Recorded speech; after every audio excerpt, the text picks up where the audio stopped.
Assalamualaikum warahmatullahi wabarakatuh. Perkenalkan, nama saya Muhammad Dini Habibi, NIM 204130234, kelas Ekonomi Syariah 2. Di sini saya akan menanggapi sebuah video dari Bapak dosen Abdul Hafiz tentang ilmu ekonomi. Ilmu ekonomi berasal dari dua kata bahasa, yaitu oikos dan nomos. Oikos artinya rumah, sedangkan nomos adalah pengelolaan, yang berarti pengelolaan di dalam rumah atau perusahaan. Banyak teori tentang definisi ilmu ekonomi. Nah, salah satunya dari teori Adam Smith.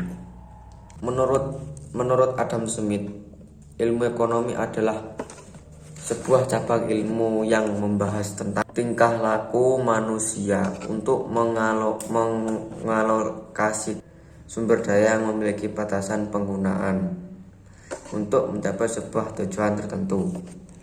Seperti kita berada di rumah ingin memasak, mempunyai uang 20.000. Nah, bagaimana cara kita agar uang 20.000 itu cukup untuk membeli bahan makanan yang dimakan oleh anggota keluarga sebanyak 5 orang? Mungkin seperti itu contohnya. Nah, pembagian ilmu ekonomi sendiri itu ada 3, yaitu ilmu ekonomi deskriptif, ilmu ekonomi terapan, dan ilmu ekonomi teori. Ilmu ekonomi deskriptif yaitu kajian yang memaparkan secara apa adanya tentang kehidupan ekonomi suatu daerah atau negara pada suatu masa tertentu. Itu ilmu ekonomi deskriptif. Sedangkan ilmu ekonomi terapan yaitu cabang ilmu ekonomi yang membahas secara khusus tentang penerapan teori ekonomi dalam suatu rumah tangga, produksi.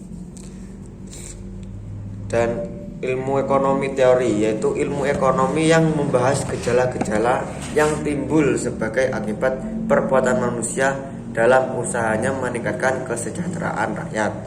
Nah, seperti itu pembagian ilmu ekonomi ada 3. Sekarang kita membahas tentang ilmu ekonomi juga terbagi menjadi 2, yaitu ilmu ekonomi makro dan mikro.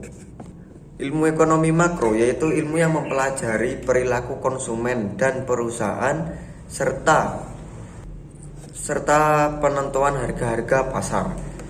Nah, sedangkan ilmu ekonomi makro yaitu studi tentang ekonomi secara keseluruhan. Ekonomi menjelaskan perubahan ekonomi yang mempengaruhi banyak masyarakat, perusahaan, dan pasar. Seperti itu ya, ilmu ekonomi makro dan mikro.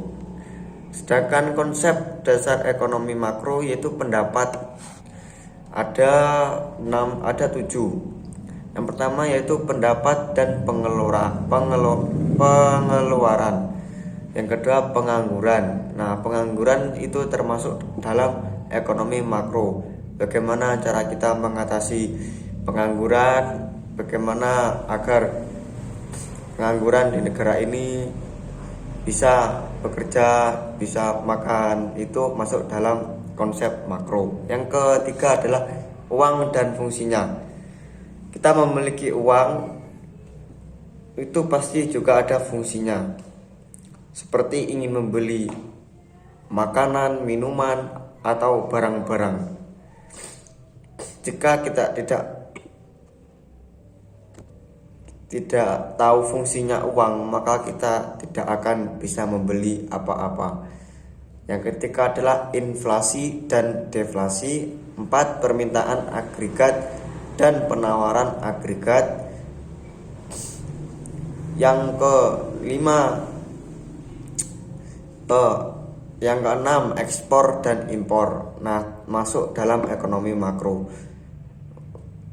Kalau kita mau membeli barang-barang ekspor atau impor, itu masuk dalam ekonomi makro. Pembatasan jumlah barang-barang dari luar negeri branded itu masuk dalam ekonomi makro.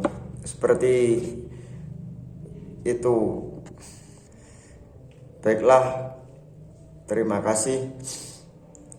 Mungkin ada yang kurang, banyak yang kurang, saya mohon maaf. Wassalamualaikum warahmatullahi wabarakatuh.